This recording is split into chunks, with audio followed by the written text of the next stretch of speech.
श्री राम जय राम जय जय राम श्री राम जय राम जय जय राम श्री राम जय राम जय जय राम श्री राम जय राम जय जय राम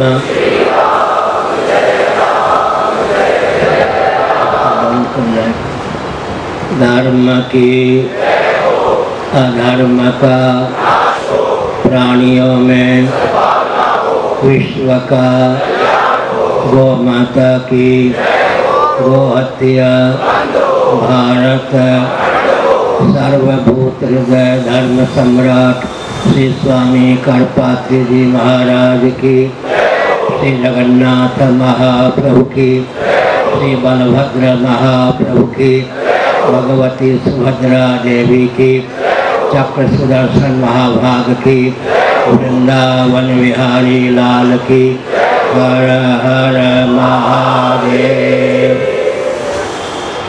श्री कृष्ण गोविंद हरे मुरारे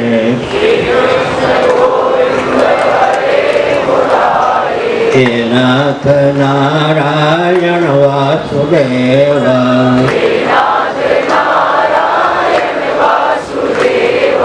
गोविंद जय जय गोपाल जय जय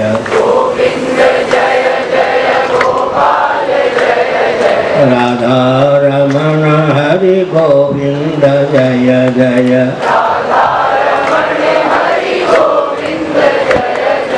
गोविंद जय जय गोपाल जय जय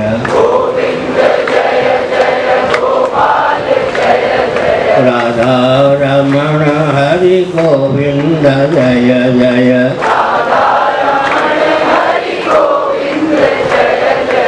गोविंद जय जय गोपाल जय जय राधा रमण हरि गोविंद जय जय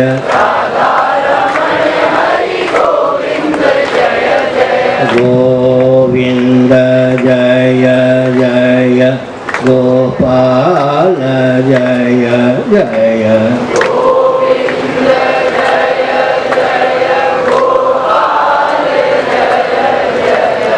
राधा रमण हरि गोविंद जय जय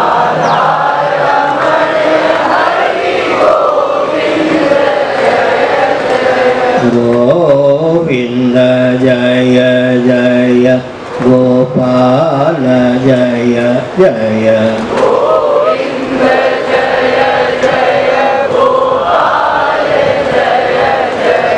राधा रमण हरि गोविंद जय जय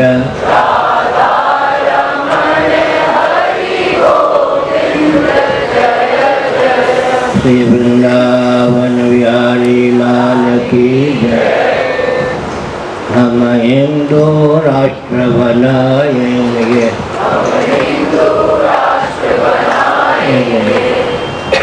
हम हिंदू राष्ट्र बनाएंगे हम भारत भव्य बनाएंगे हिंदू सर से मान सर तक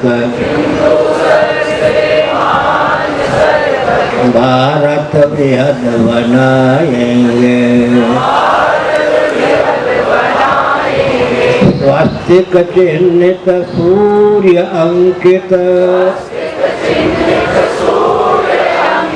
केसरिया ध्वज लहराएंगे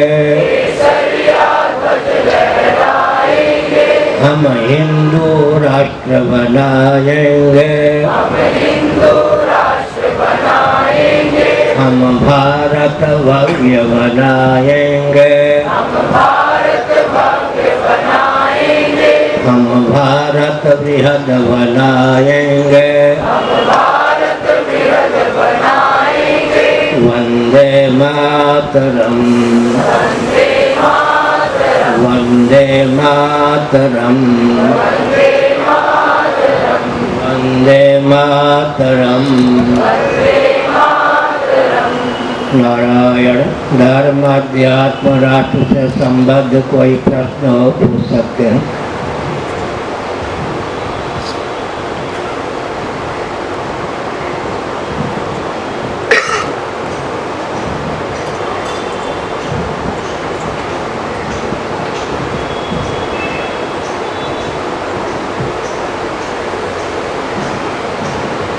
नारायण प्रभु जी। प्रभु जी, मेरा नाम कुलदीप है और मैं गोरक्षा दल दिल्ली का प्रधान हूँ। और बाबा जी, अभी एक क्वेश्चन ये है बाबा जी, सेवा को भी मेरे को मैया रानी ने या प्रभु ने जिम्मेवारी दी है, इसको सफल कैसे बनाना है?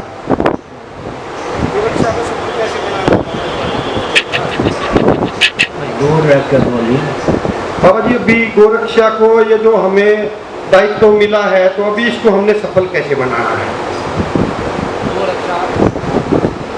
बैठिए।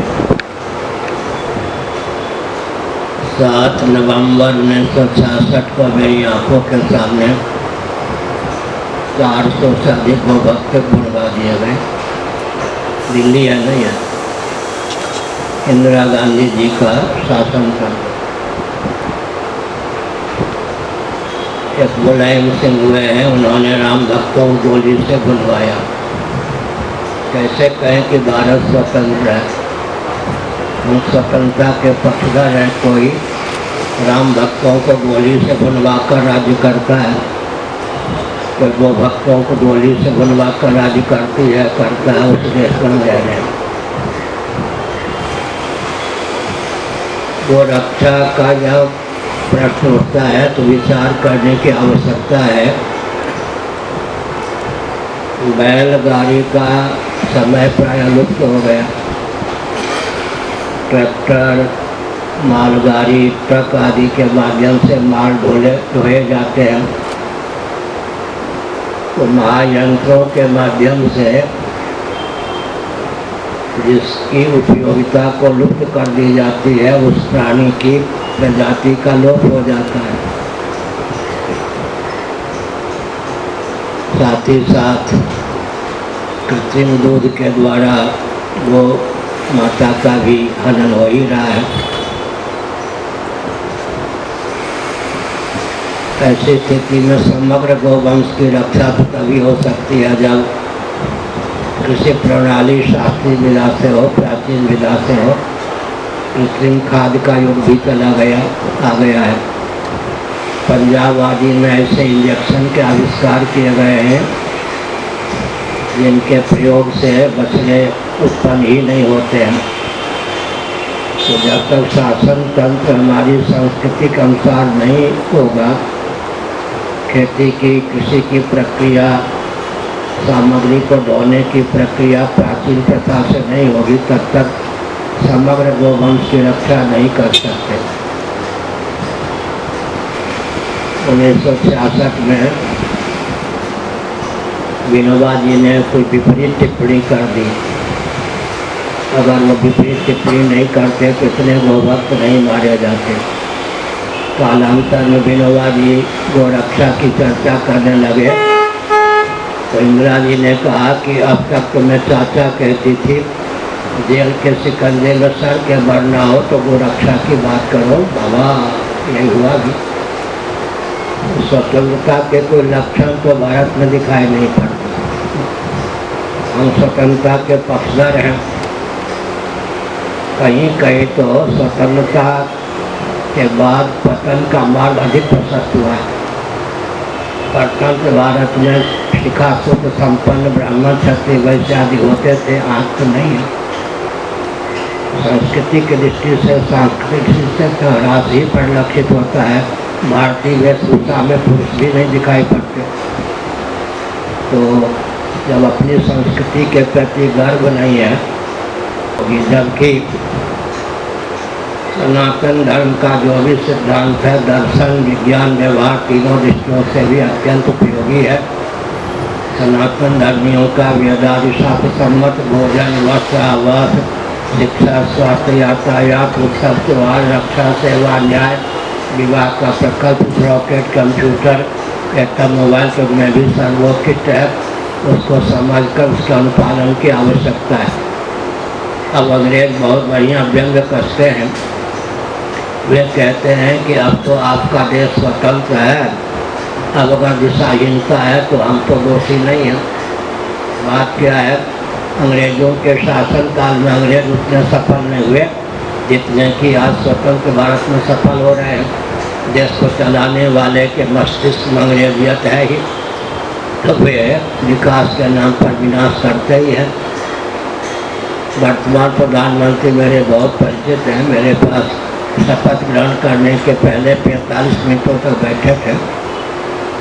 जब वे मुख्यमंत्री थे गुजरात में, तब उन्होंने कहा था माननीय प्रधानमंत्री मनमोहन सिंह जी को हत्या बंद होनी चाहिए। जब प्रधानमंत्री हुए तो उन्होंने कहा गोरक्षा गुंडे, अभी नेताओं पर भरोसा कैसे करें, कभी गोभक्त बनते हैं तो कभी हत्या के समर्थक बनते हैं। अब एक नया प्रकल्प चलने वाला है, मेरे डर के कारण कुछ रुका हुआ है। भारत से पूज्य पशु बैल इत्यादि के मांस जाते हैं विदेशों में, जाकर वो वासी हो जाते हैं। सीधे पशुओं को भेजें ताकि उनको ताज़ा मांस मिल सके। क्या लक्षण है स्वतंत्रता का। हम तो नरसिंह राव के शासनकाल में प्रधानमंत्री जब हुए थे तब शंकराचार्य हुए, उन्होंने हमको दबाने का प्रयास किया, दब तो वही गए। मोदी जी भी मुझे दबाने का प्रयास कर रहे हैं, दब वही रहे। इनको पसंद नहीं है कि कोई आचार्य पीठ पर ऐसे व्यक्ति प्रदासीन हो जो उनकी दास्ता स्वीकार न करें। व्यासपीठ को रोकने का जब संकल्प है तो देश स्वतंत्र कहाँ है। हम एक संकेत करते हैं, महाभारत का सिद्धांत है वन से व्याघ्र की, व्याघ्र से वन की रक्षा होती है। वन अगर कहे कि व्याघ्र कौन होता है, हट, तो एक एक विष काट दिए जाए। व्याघ्र कहे कि वन कौन होता है, वन को छोड़कर विचरण करने लगे, ठाई कर दिया जाए। जैसे वन से व्याघ्र की, व्याघ्र से वन की रक्षा होती है, वैसे ही व्यासपीठ से शासन तंत्र की, शासन तंत्र से व्यासपीठ की रक्षा होती है। अभी आवश्यकता इस बात की है कि पर्यावरण के अनुरूप विकास हो, पर्यावरण और विकास के अनुरूप और अनुकूल राजनीति को परिभाषित करें और क्रियान्वित करें। वेदादि शास्त्रों का मंथन करने पर राजनीति की परिभाषा क्या सुलभ होती है। सुसंस्कृत, सुशिक्षित, सुरक्षित, संपन्न, सेवापरायण, स्वस्थ, सभी तत्पर व्यक्ति और समाज की संरचना।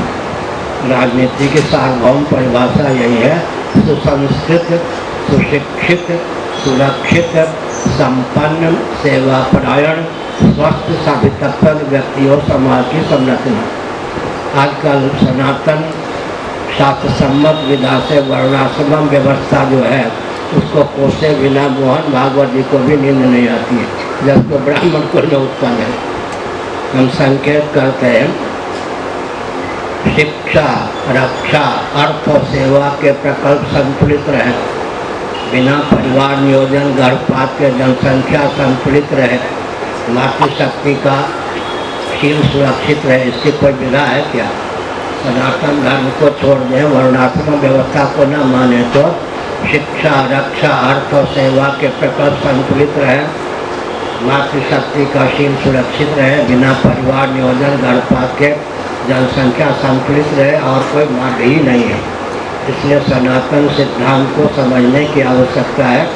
गीता के पहले अध्याय में अर्जुन का वचन संहित है, जाति धर्मा कुल धर्मा शाश्वता, कुल धर्मा सनातना। भावी युद्ध के चपेट में आकर, संभावित युद्ध के चपेट में आकर कहीं सनातन जाति धर्म कुल धर्म में विकृति तो नहीं आ जाएगी, इनके विलोप का मार्ग तो प्रशस्त नहीं होगा।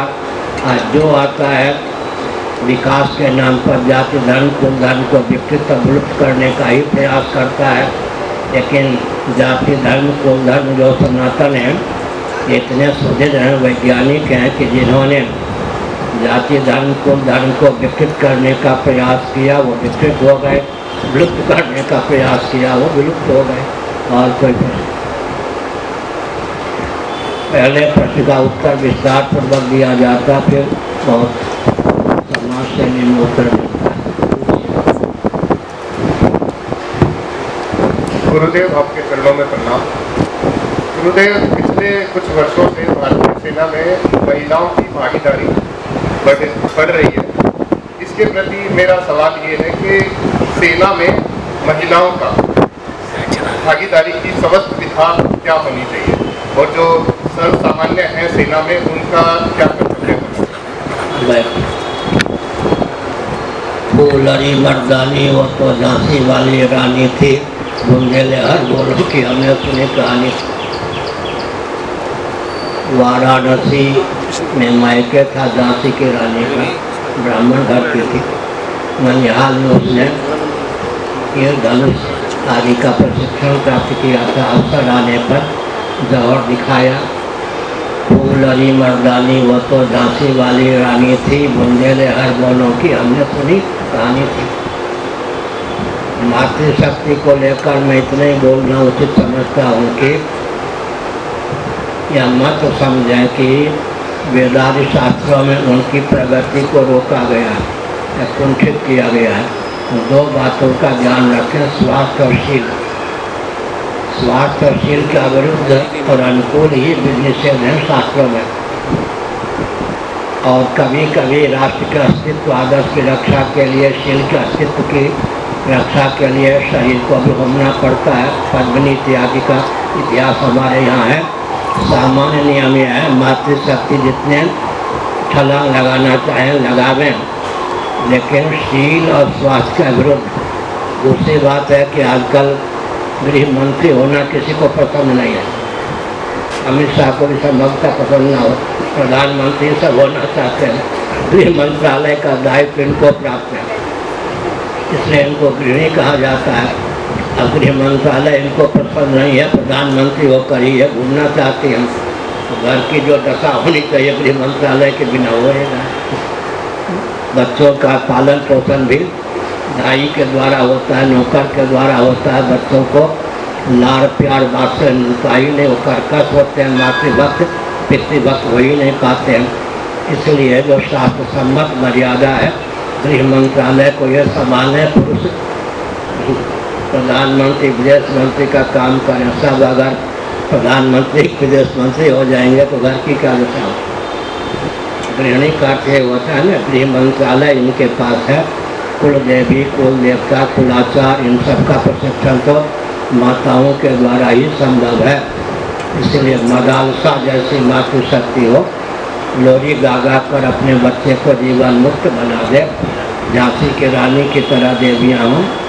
आवश्यकता पड़ने पर निश्चय सदैवगण शक्ति समूह मूर्तियाँ, ब्रह्मा इत्यादि देव शिरोमणियों ने जब आतंकवादियों पर प्रभाव नहीं डाल पाया, उन पर विजय नहीं कर सके, तब देवताओं के समष्टि तेज से देवी का प्रादुर्भाव हुआ। दुर्गा सप्तशती निश्चय सदैवगण शक्ति समूह मूर्तियाँ, देवताओं की समष्टि शक्ति देवी के रूप में अभिव्यक्त है। तो प्रशिक्षण होना चाहिए। पर मैंने दो बात कही, शील और स्वास्थ्य की रक्षा। आधुनिक ढंग से मैं कह रहा हूँ कि युवतियाँ तैराकी बनती हैं।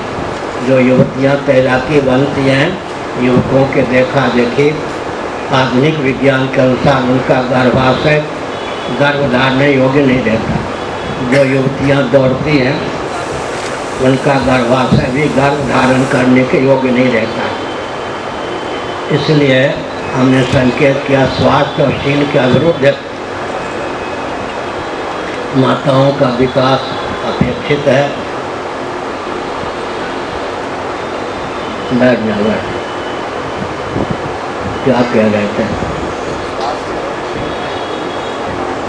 विकास अपेक्षित है और प्रशिक्षण, कराटे इत्यादि का प्रशिक्षण तो होना चाहिए। अगर झांसी के राजनीति दल का प्रशिक्षण न लिया होता, अवसर आने पर उसका प्रयोग कैसे किया होता। आगे गुरुदेव भगवान के चरणों में पड़ा। भगवान अभी इंग्लैंड के कोर्ट में खुलासा हुआ है वैक्सीन को लेकर। वैक्सीन कंपनी ने माना कि इससे हार्ट अटैक और ब्रेन स्ट्रोक होते हैं, वही कंपनी का वैक्सीन यहाँ पे करोड़ों को लगा दिया गया। तो अब लोगों के पास क्या ऑप्शन है? प्रधानमंत्री जी अभिनय किया था इंजेक्शन लगवा के, अब इंजेक्शन कैसा था वो जाने। प्रचारक प्रधानमंत्री को ही बना लिया गया, वही प्रधानमंत्री बन गए। लेकिन बहुत पहले मैंने खोला था, जिसका नाम लिया, वो किन किन वस्तुओं से बनती है दवा, उसमें तो प्रसिद्धि यही है कि गाय का अंश भी होता है। छानबीन हो किन किन वस्तुओं के योग से वो इंजेक्शन की तैयारी होती है, दवा शरीर में पहुंचाई जाती है। वो अगर अपवित्र हैं, मस्तिष्क को, हृदय को, स्वास्थ्य को विकृत करने वाले हैं, तो उन्माद न पालें। संयत जीवन में तो उसकी आवश्यकता ही नहीं होती है। लेकिन आजकल जिनको सरकारी नौकरी प्राप्त है, उनको तो लाचारी से वो लेना ही पड़ता है। लेकिन उससे स्वास्थ्य की हानि परक विज्ञप्ति ही अधिक प्रसारित होने लगी। हानि अधिक है, विदेशी तंत्र एक में संकेत कर दो। इन राजनेताओं में बुरा न मान होली है, शासन करने की क्षमता नहीं रह गई। देशी विदेशी कंपनियां शासन करती हैं, ध्यान गया ना। राजनीति में राजनेताओं का क्या है स्थान? राज्य का शासन करने की क्षमता होती तो देशी विदेशी कंपनियों को भारत क्यों सौंपते थे? इससे सिद्ध होता है कि विश्व स्तर पर राजनेताओं की नैतिकता का, उनके प्रशिक्षण का ह्रास हुआ है। देशी विदेशी कंपनियां ही शासन कर रही हैं। दिशाहीन व्यापार तंत्र के हाथ में ही पूरा विश्व है। 13 व्यापारी हैं विश्व को, जो विश्व को चला रहे हैं। इसका मतलब राजनेताओं में शासन करने की क्षमता लुप्त हो गई है। दिशाहीन व्यापार तंत्र के द्वारा पूरा विश्व संचालित है। आगे चलकर दिशाहीन व्यापार तंत्र ही पूरा विश्व को निगल जाएगा। बाद में स्वपर विरोधी अग्नि जो है आग, और ईंधन को जलाकर स्वयं भी शांत हो जाती है। इसी प्रकार भयंकर विभीषिका है। ये व्यापार तंत्र को निगल करके व्यापारी स्वयं भी शांत हो जाएंगे। इसलिए स्वस्थ मार्गदर्शन सुलभ हो और व्यवस्थित ढंग से शासन हो। राजनेता अपने अस्तित्व को खो चुके हैं, उनमें शासन करने की क्षमता ही नहीं रह गई, क्योंकि परंपरा से महाभारत आदि का अध्ययन नहीं है, तो शासन कहाँ से करेंगे।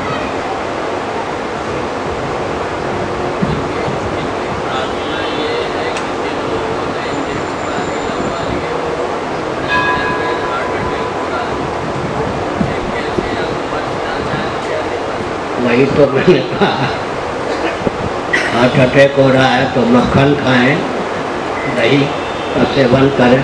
क्या कहें कि दही मक्खन करे, पैसा कहाँ से लाएंगे और दूध कहाँ से बढ़िया लावे? अंत में तो फिर दूध ही कहाँ से लावे? कुएं में बांध पड़िए। मैं स्वास्थ्य मंत्री कौन है आपका? कोई हो नहीं। राष्ट्र के साथ खिलवाड़ प्रधानमंत्री जी, गृह मंत्री जी, रक्षा मंत्री जी, स्वास्थ्य मंत्री मत कीजिए। विदेशी एजेंट बन के शासन आप मत कीजिए। ऐसी कोई दवा को स्वीकृति मत दीजिए जिससे व्यक्ति के स्वास्थ्य पर, शील पर आघात पहुँचे। जीवन के साथ खिलवाड़ मत कीजिए। मैं इतना शंकराचार्य के पद से अनुरोध करता हूँ। आप हमसे डरते तो हैं ही, लेकिन अच्छी प्रकार समझ बूझ कर हमारी बात पर ध्यान दें।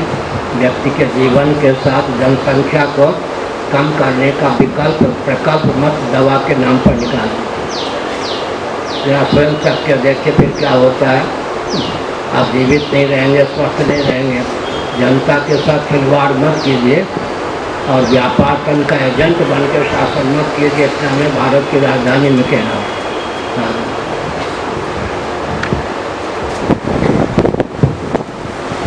प्रभु जी के चरणों में नमन। मैं ये पूछना चाहता हूँ कि अगर कोई व्यक्ति अपना वर्ण छोड़ के किसी और के वर्ण का कर्म करे, जैसे कि एक ब्राह्मण किसी शूद्र के कर्म को करे तो आजीविका कमाने के लिए, तो क्या वो वर्ण संकर हो जाता है? वर्ण संकर तो नहीं होगा, धर्मच्युत माना जाएगा, परिस्थितिवश या व्यसनवश। मैं उदाहरण में देता हूँ, हरिश्चंद्र जी ने वचन के परिपालन भी स्वप्न में दिया था के लिए डोम राजा, पुरानी भाषा है, आजकल बोलना प्रतिबंधित है। डोम राजा के यहाँ श्मशान में जीविका के लिए नौकरी की, लेकिन शिखा सूत्र का त्याग नहीं किया। वो क्षत्रिय ही बने रहे, वर्ण संकर तो नहीं बने रहे। इसलिए ब्राह्मण ब्राह्मण, क्षत्रिय ब्राह्मण, वैश्य ब्राह्मण, शूद्र ब्राह्मण, शिव पुराण के अनुसार विशेषण और विशेष दोनों ब्राह्मण।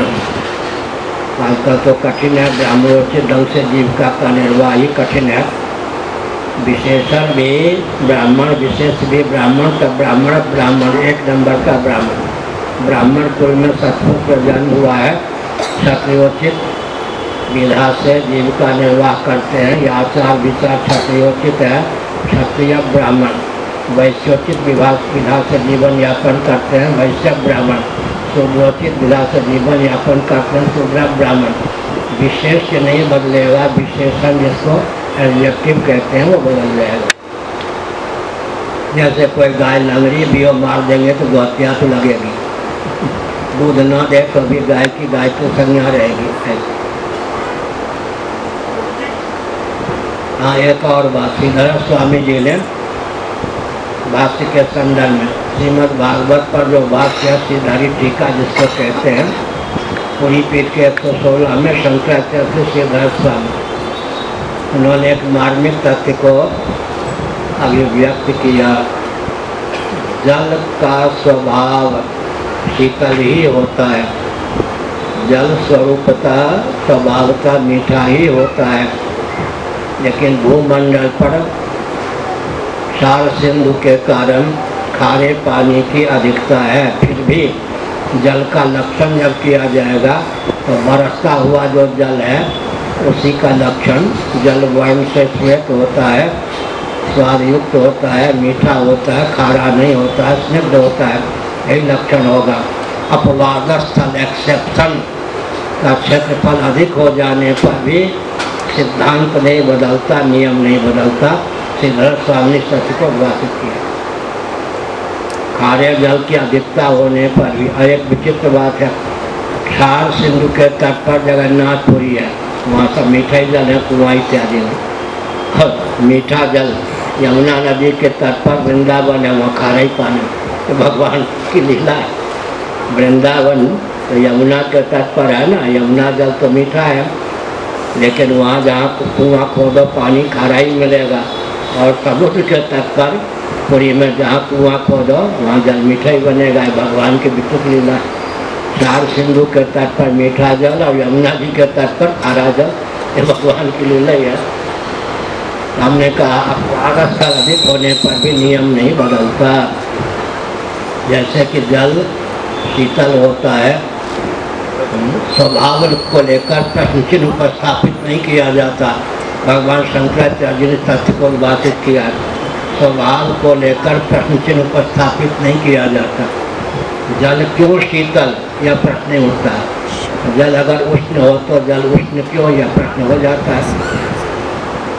स्वभाव को लेकर प्रश्न चिन्ह उपस्थापित होता है। शेर होकर खूंखार क्यों नहीं, यह प्रश्न, शेर खूंखार क्यों, ऐसा प्रश्न नहीं किया जाता है।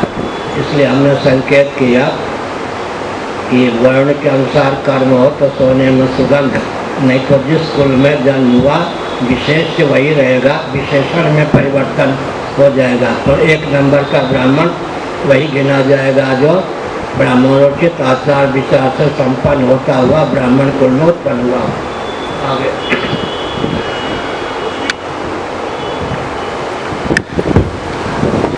प्रणाम गुरुदेव। मलेशिया का क्या अर्थ है? हाँ? मलेशिया का क्या अर्थ है? कौन मलेशिया? आर्योचित आचार विचार से विहीन मनुष्य का नाम म्लेच्छ हो जाता है। म्लेच्छप्राय म्लेच्छ जो संकेत में नहीं कह सकते। आर्योचित आचार विचार से विहीन। तो आर्योचित आचार विचार क्या है? पृथ्वी के धारण करने वाले जितने तत्व हैं उनको विकृत अवलुप्त करना जिसका स्वभाव हो गया वो म्लेच्छ है। गोविंद विप्रैश्च वेदैश्च सत्यभिः सत्यवादिभिः अलुब्धैर् दानशीलैश्च सत्यभिः धार्यते मही। गोवंश पृथ्वी का धारक है। गोवंश को जो सताता हो, मारता हो, नष्ट करता हो, गोवंश खाता हो, म्लेच्छ हो गया। सदाचार संयम संपन्न वेदज्ञ ब्राह्मण पृथ्वी के धारक हैं। ब्राह्मणों का जो निंदक हो, ब्राह्मणों को उच्छेद में लगा हो, संलग्न हो, म्लेच्छ हो गया। गोविंद विप्रैश्च वेदैश्च ऋगादि वेदों को गणनीय का गीत कहे, वैदिक वाङ्मय और वेद की निंदा करे, म्लेच्छप्राय हो गया, म्लेच्छ हो गया। सती साध्वी देवियों के शील के अपहरण का जिसका अभियान हो तो म्लेच्छ हो गया। गोविंद विप्रैश्च वेदैश्च सती भी सत्यवादी भी। बहुत बढ़िया तुलसीदास जी ने चमत्कार दिखाया जानबूझकर। तुलसीदास जी का प्रयास रहा है कि कोई भी ऐसा दोहा, कोई भी ऐसी चौपाई, ऐसा चौपाई, कोई भी ऐसा छंद न लिखे जिसमें रा या मौ का योग न हो। लेकिन जानबूझकर उन्होंने लिखा झूठा ही लेना, झूठा ही देना, झूठा ही भोजन, झूठ से बेना। इसमें न रा है न मौ है। झूठा ही लेना, झूठा ही देना, झूठा ही भोजन, झूठ से बेना। कहीं म्लेच्छ है, म्लेच्छ।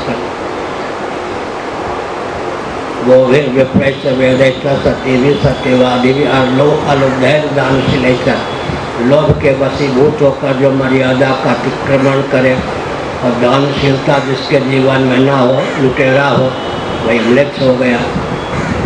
धर्म कामस्य कालस्य वसुर वासुदेव अनंत कपिलस्यैव सत्य धरणी धरा। यह महाभारत का श्लोक है, वो स्कंद पुराण का श्लोक था। धर्म अर्थ काम मोक्ष और काल ये पांच पृथ्वी के धारक हैं। वसु और वासु की चल अचल संपत्ति के देवता ये पृथ्वी के धारक हैं। अनंत और कपिल परापरा विद्या के आचार्य। सात का अंतर्भाव पांच में कर दिया जाता है। धर्म अर्थ काम मोक्ष और काल ये पांच पृथ्वी के धारक सिद्ध होते हैं। आजकल विकास के नाम पे धर्म के नाम पर धर्म नहीं, अर्थ के नाम पर अर्थ नहीं, काम के नाम पर काम नहीं, मोक्ष के नाम पर मोक्ष नहीं। अब विद्युत का गलत उपयोग होने के कारण दिन और रात्रि की विभाजक रेखा विगलित हो जाने के कारण काल भी कुपित हो गया है। इसलिए कालदास को दंड। संध्या की वेला में पतिव्रता होने पर भी दिति ने अपने पति कश्यप जी को स्पर्श के लिए बाध्य किया। काल कुपित हो गया। दो आतंकवादियों को उसने जन्म दिया, हिरण्यकश्यप हिरण्याक्ष। अब बुरा न मानो होली या आजकल पता नहीं इसके घर में कितने पैदा हो जाएंगे। कालदास को दंड। काल की अवहेलना कर देंगे। दिन में जो कार्य करना चाहिए वो रात्रि में करना चाहिए दिन में। उदाहरण मैं देता हूँ, दिन में दही पाइए बुद्धि सूक्ष्म होगी, रात में दही पाइए बुद्धिमंद हो जाए। बिहार में तो 1-1 किलो दही पा लेते हैं रात में, बुद्धिमंद हो जाए। अगर दही न पावे तो बहुत बुद्धि तेज और हो।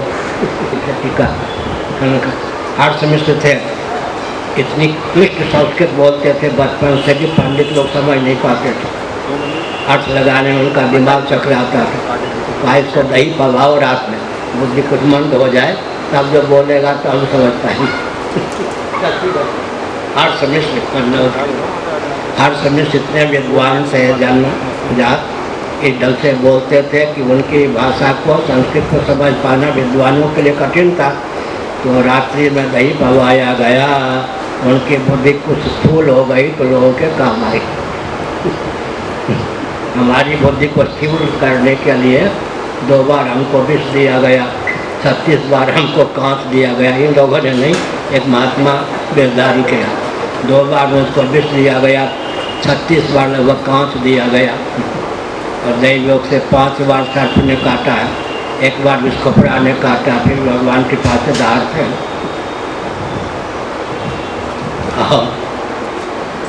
रात्रि में दही पाने पर बुद्धि कुंठित हो जाती है।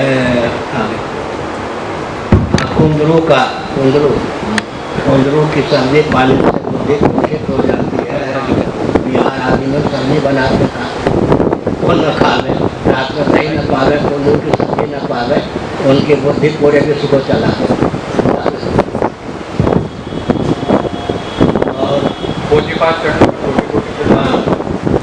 और मेरे 2 प्रश्न हैं। एक प्रश्न है कि जब मैं साधना और मंत्र जाप करता हूँ तो मेरा मन आलस्य और तनाव से गिर जाता है, और दूसरा प्रश्न है, मैं आपकी वीडियो समय समय पर देखता रहता हूँ। आप अक्सर कहते हैं कि भविष्य में देश में बहुत भयंकर युद्ध की घाटी पैदा होने वाली है। क्या होगा? भयंकर युद्ध होने वाला है, भयंकर विभीषिका है। आप सुरक्षित रहोगे। तो मैं इससे तात्पर्य समझना चाहता हूँ कि आप किस ओर इशारा करते हैं? और सब बताइए जल्द। फिर हम किसी को डराते नहीं, समझ गए? केवल सांकेतिक दृष्टि से सावधान करते हैं, डराना हमारा काम है। क्या होगा मुझे मालूम है, उसमें हमको शामिल होना ही है। एक विचित्र बात, धीरे से बोलूं, जो जिस कार्य में सच्चिदानंद स्वरूप सर्वेश्वर के द्वारा निमित्त बनाया गया है, औरों के बस की तो बात ही क्या, वो स्वयं भी निमित्त न होना चाहे तो सफल नहीं हो सकता।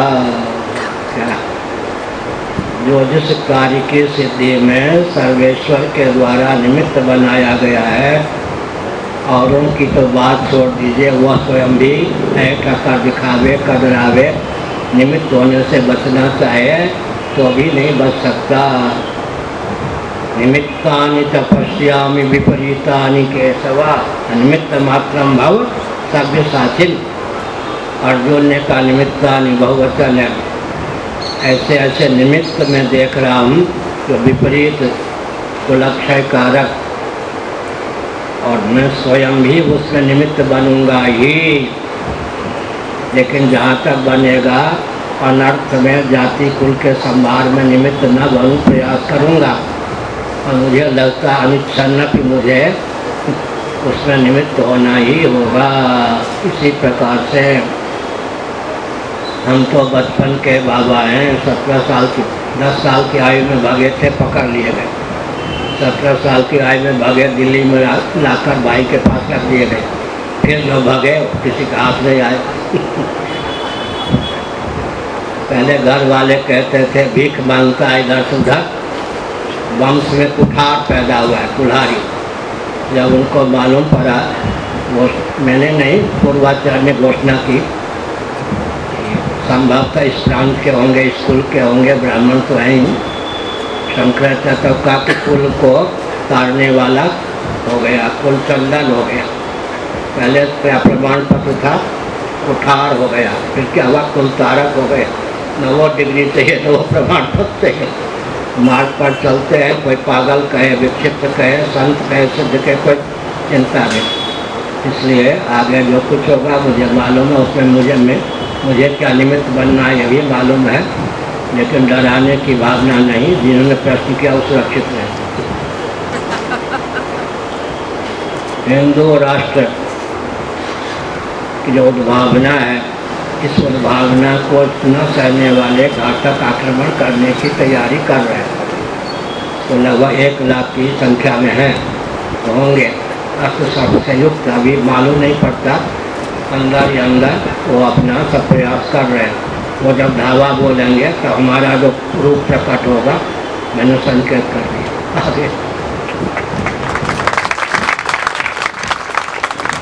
आगे विदिताखिल शास्त्र सुधा जलधि महितोपनिषत् कथितार्थ निधे हृदये कनये विमलम चरण भव शंकर देशिक में शरणम। प्रभु, दास का नाम आदित्य तिवारी है।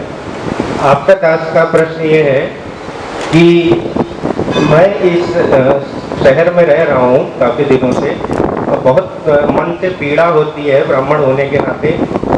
खुद तो धर्म का पालन करने का प्रयास करता हूँ, लेकिन लोग केवल भोगों के पीछे ही भाग रहे हैं, विकास के पीछे ही भाग रहे हैं। बड़ा मन व्यथित हो जाता है कि कैसे इनको धर्म के, जैसे अभी राम मंदिर के प्रकरण में अर्थ का अनर्थ होते देख के भी सब सहयोगी ही बने रहे। मन में बड़ी पीड़ा हुई। प्रभु कृपा करिए कि इस मन में शांति कैसे हो, निर्मलता कैसे बनेगी प्रभु। मैंने मुँह खोला या नहीं समय नहीं। अब सुनिए, कोई वस्तु ऐसी बताइए जो धर्मनिरपेक्ष है क्या? आँख धर्मनिरपेक्ष हो जाए, आग धर्मनिरपेक्ष हो जाए, जल पृथ्वी अग्नि धर्मनिरपेक्ष हो जाए तो क्या होगा? योग दर्शन में एक सूत्र आता है, सतत ज्ञानानुपाति वस्तु शून्यो विकल्प। केवल शब्द मात्र ही अस्तित्व हो, अर्थ व्यक्ति विशेष या वस्तु विशेष न हो, उसका नाम होता है विकल्प। बंध्या पुत्र केवल शब्द है, सतसिंह खरगोश के सिंह केवल शब्द है। इसी प्रकार धर्मनिरपेक्ष केवल शब्द है। किसी भी वस्तु की सत्ता और उपयोगिता जिस पर निर्भर है उसी का नाम तो धर्म है। स्वतंत्र भारत में धर्म शब्द के प्रति ही अनास्था उत्पन्न की गई है। बाल ठाकरे जी ने क्या कहा था? हिंदू धर्म नहीं विचारधारा है। राहुल जी क्या कहते हैं? हिंदू धर्म नहीं विचारधारा है। माने धर्म शब्द से उनको डर लगता है, लेकिन धारणा धर्म सिद्ध कोटि का धर्म और साध्य कोटि का धर्म, धर्म के दो भेद होते हैं। जो धारक और उद्धारक उसका नाम धर्म होता है। पृथ्वी के जितने कार्य हैं, वृक्षादि पार्थिव, उनको धारण करने वाली पृथ्वी है, उसका नाम धर्म है। इसका खंडन कौन करेगा? पृथ्वी को धारण करने वाला सन्निकर्ण्य विषय जल का नाम धर्म है। जल को धारण करने वाला उसका उदय निलय विलय स्थान सन्निकर्ण्य विषय अग्नि का नाम धर्म है। अग्नि को धारण करने वाला वायु का नाम धर्म है। वायु को धारण करने वाला आकाश का नाम धर्म है। आकाश को धारण करने वाला बीजावस्थापन अव्यक्त का नाम धर्म है। अव्यक्त प्रकृति प्रधान जिसकी शक्ति है उसे परमात्मा का नाम, आत्मा का नाम धर्म है। कठोपनिषद में आत्मा को धर्म कहा गया। सिद्ध कोटि का धर्म जो हमने बताया, कोई भी विचारक उसका खंडन नहीं कर सकता। सिद्ध कोटि का धर्म यज्ञ दान तप व्रत वर्ण और आश्रमोचित कर्म है। यज्ञ करेंगे तो सबका द्रव्य और देवता का संवेद स्वरूप ही यज्ञ होता है। तस्मै देवाय हविषा विधेम, इस श्रुति के अनुसार द्रव्य और देवता का संवेद स्वरूप संक्षेप में यह गया है। यज्ञ करने के लिए मुट्ठी खोलने की आवश्यकता होगी। एक बात में श्रीमद् भागवत के 7वें स्कंद के आधार पर कह दूँ, हम विधिवत अग्नि देवता के मुख हैं। अग्नि स्वयं देव हैं, लेकिन देवता के मुख अग्नि हैं। विधिवत हवनीय द्रव्य का अग्नि में निक्षेप करते हैं। देवताओं का आहार बन करके एक्सचेंज पद्धति के अनुसार वो सामग्री देवताओं के पास पहुंच जाती है, ये नियम। लेकिन जो हवन करता है विधिवत, उसको क्या लाभ होता है? श्रीमद् भागवत के 7वें स्कंद के अनुसार मैं बता रहा हूँ। श्रीमद् भागवत के 7वें स्कंद में एक शब्द आया है द्रव्य सूक्ष्म विपाक। देवताओं का शरीर जो होता है द्रव्य सूक्ष्म विपाक, जो सामग्री अग्नि द्रव्य विधिवत अग्नि के में निक्षिप्त की जाती है सामग्री, उससे देवताओं का तो पोषण होता ही है। ते देवा भावयन्तु वह, साथ ही साथ जो हवन करता है यजमान, जिसके लिए हवन किया जाता है उस यजमान को उस द्रव्य का जो सार भाग होता है उसी से देह त्याग के अव्यवहित पूर्वक क्षण में शरीर प्राप्त होता है। वही हमारे शरीर का उपादान कारण बनती है सामग्री, उसी का नाम है द्रव्य सूक्ष्म विपाक। दोनों का हुआ ना, अपना लाभ क्या हुआ, आगे जो दिव्य शरीर मिलना चाहिए उस दिव्य शरीर के उपादान कारण सामग्री बन जाती है। देवताओं का पोषण भी हुआ और स्वयं को देवत्व प्राप्त करने, देवता देवलोक में जाने योग्य शरीर प्राप्त करने की क्षमता भी प्राप्त हो गई। सुनो सखी तर जाइए जहाँ कृष्ण को राज, गोरस वेतन हरि मिलन एक पंथ दो काज। देवता तो परिपुष्ट हो गए, लेकिन हमारा शरीर भी जो दिव्य होना चाहिए, दिव्य शरीर की सामग्री भी उस यज्ञ से हमको प्राप्त हो जाती, दोहरा लाभ। देवता भी परिपुष्ट हो गए, अपने उत्कर्ष का मार्ग भी प्रशस्त हो गए। आगे अच्छा प्रश्न है। गुरु जी की चरणों में मेरा शत प्रणाम। गुरु जी मेरा प्रश्न है कि अश्वत्थामा आज जीवित है या नहीं, और है तो वो कहाँ पे और किस काल में?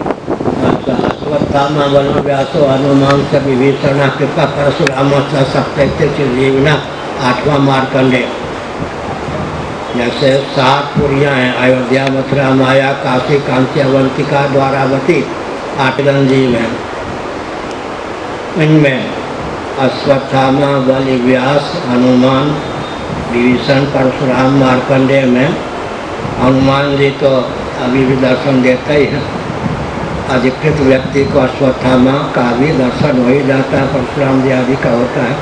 विशेष चर्चित इनमें मार्कंडेय जी भी किसी किसी को दर्शन देते हैं। विशेष चर्चित हनुमान जी हैं, यहाँ भी हनुमान जी हैं, मालूम है। यत्र यत्र रघुनाथ कीर्तनम तत्र तत्र कृत मस्तकांजलिम वासवारी परिपूर्ण लोचनम मारुतिम नमत राक्षसांतकम। जहाँ जहाँ लोभ भय कोरी भावुकता अव्यक्त विमुक्त वेदादि शास्त्र के मर्मज्ञ महान भाव के द्वारा भगवत तत्व का निरूपण होता है, वहाँ हनुमान जी होते ही हैं। सबसे सुलभ हनुमान जी हैं, दुर्लभ होने पर भी शिवावतार। यत्र यत्र रघुनाथ कीर्तनम। अश्वत्थामा दर्शन दे सकते हैं स्मरण करने पर। बलि, व्यास, वेदव्यास जी, हनुमान जी, कृपाचार्य जी, परशुराम जी। इनमें 2 हो गए, हनुमान जी और परशुराम जी ज़्यादा सुलभ हैं, बाकी सभी मार्कंडेय ऋषि भी हैं।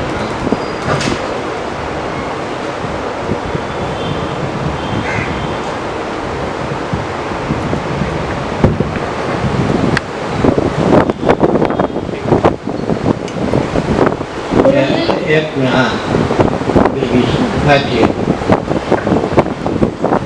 भगवान से प्रेरित होकर धर्मराज युधिष्ठिर ने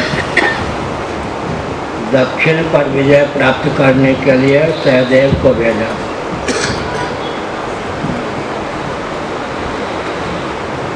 सीता जी ने वरदान किया दिया विभीषण जी को, करहु कल्प भर राज। सहदेव जी पहुँचे, कहाँ पहुँचे? लंका। वहाँ राजा कौन थे? विभीषण। उस समय सहदेव जी ने दूत को भेजा, संदेश भेजा, या तो पराजय स्वीकार करिए, सामग्री लेकर आइए, कहिए कि हम पराजय स्वीकार करते हैं, आपको राजा मानते हैं, या युद्ध कीजिए। अब विभीषण के सामने बहुत विचित्र स्थिति हो गई। भगवान राम भद्र के समय में जिन्होंने रावण को छक्के छुड़ाया था,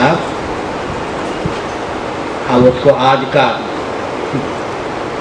व्यक्ति, हजारों वर्ष बाद का व्यक्ति चुनौती दे रहा सहदेव, अब मैं युद्ध करूं और जीत जाऊं तो कोई विशेषता नहीं मानी जाएगी, शोहरत की बात नहीं होगी। हार जाऊंगा तो ना कटा लूँगा, करूँ तो करूँ क्या। असमंजस में पड़ गए विभीषण जी। तब क्या हुआ?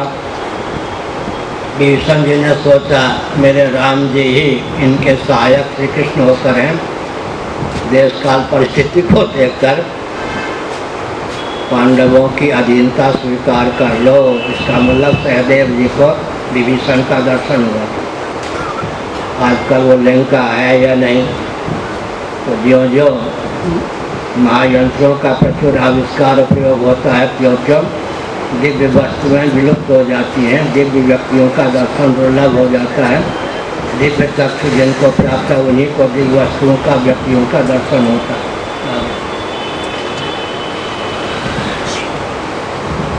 साढ़े 15 मिनट और पूछो बात। गुरुजी, आपको मेरी तरफ से नमस्ते। मेरा प्रश्न है कि भगवान राम को शक्तियाँ कैसे मिली?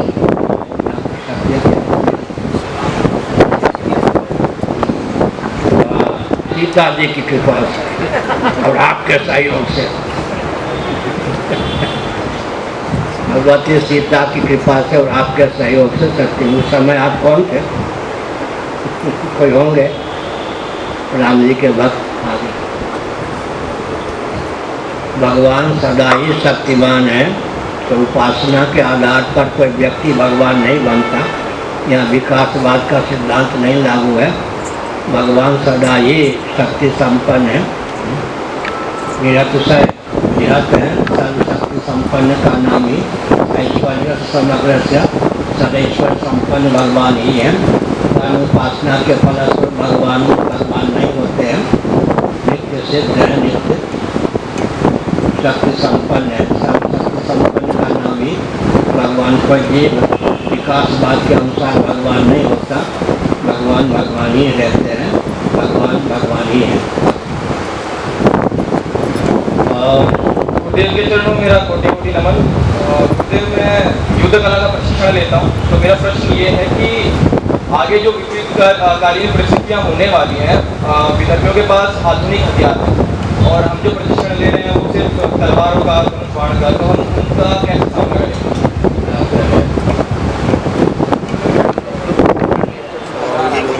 ले रहे हैं।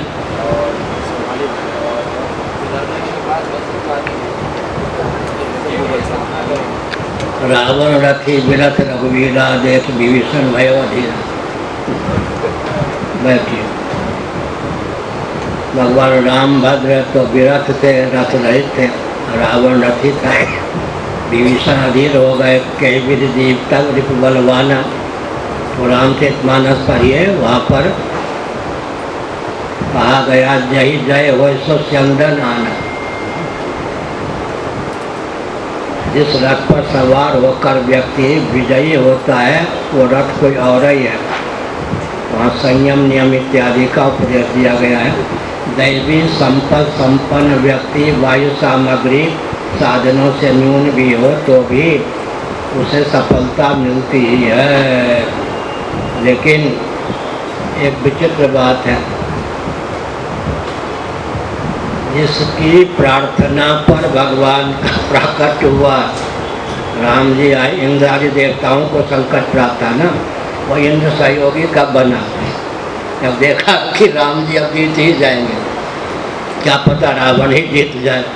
तो इसमें कई बार हमने देखा जिसके कहने पर मैंने कोई काम प्रारंभ किया, ये नहीं बहुत नहीं कारण वही मेरा विरोधी बन गया। जिसके काम कहने पर मैंने कोई काम किया तो मैंने कहा अब तुमको प्रसन्न करने के लिए कदम वापस नहीं लूँगा, विवेक पूर्वक कदम उठाया है, तुम ताल ठोकर हमारा विरोध करो, कोई चिंता नहीं। एक विचित्र बात है, इंद्र ने देखा कि अब राम जी जीत ही जाएंगे तो रथ लेकर आया। इसका अर्थ जिसकी रक्षा के लिए आप उद्यत हुए हैं वो भी तब सहयोग करेगा जब देखेगा कि अब जीत ही जाएंगे। राम जी मुस्कुराए कि ही तो जीवत्व है।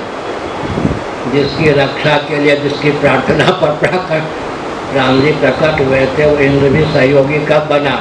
जब देखा कि अब राम जी जीत ही जाएंगे तो कहीं मैं मुँह दिखाने योग्य न रह जाऊँ, इसलिए वो रथ लेकर आया। ऐसा है, यही जय हो सो चंदन आना। भौतिक सामग्री बहुत बढ़िया। कालिदास ने क्या लिखा? क्रिया सिद्धि सत्व सफलता जो मिलती है वो दृढ़ निश्चय के बल पर, वायु सामग्री के बल पर नहीं। वायु सामग्री तो दैवी संपन्न व्यक्तियों के पास कम ही होती है। 11 और 7, 11 अक्षौणी सेना, दुर्योधन के पास 7 अक्षौणी सेना ही, पांडवों के पास भौतिक विधा से जो भी सामग्री मिले अंत में जो जीत होती है वो अंतर्निहित बल के बलम बलवताम च अहम कामराग विवर्जितम धर्मा विरुद्ध भूतेषु कामोषु बढ़ता सबल मनोबल विल पावर मजबूत है। सत्यमेव जयति नानितम, सत्यमेव जयते नानितम। तो दैवी संपन्न व्यक्ति विजयी होता ही है। बाहर से भी जितना हाथ पांव चलाते भले सामग्री संचय करें, नहीं तो कम सामग्री में भी क्रिया सिद्धि सत्व। कालिदास महाराज का कथन है, कालिदास जी के प्रति में बहुत कृतज्ञ हूँ। बच्चे जो होते हैं बंदर जैसे होते हैं। मेरे बड़े भाई एक ग्रंथ लाए थे, कालिदास के जितने ग्रंथ हिंदी अनुवाद और मूल के सहित वो एक ही भाग में था। घर में ला कर रख दिया। गर्मी की छुट्टी में मैंने बक्सा खोल लिए, पूरा ग्रंथ पढ़ लिया। छोटी आयु थी, 8-9 साल की, सारा ग्रंथ समझ में आ गया। कालिदास की कृपा हुई है नहीं, कालिदास की कुछ चैत में अलग से हो, कालिदास के द्वारा वहाँ सिद्धि मिली थी उच्चैठ में, किंतु कालिदास हमको भी भगवती ने। तो हमने संकेत किया, कालिदास का सारा ग्रंथ बचपन में लग गया था। क्रिया सिद्धि सत्व, मनोबल ठीक है, शुद्ध संकल्प है, सन्मार्ग पर चलते हैं तो विजय होगी ही। बाहर से जितनी सामग्री बटोरते बने बटोरिए।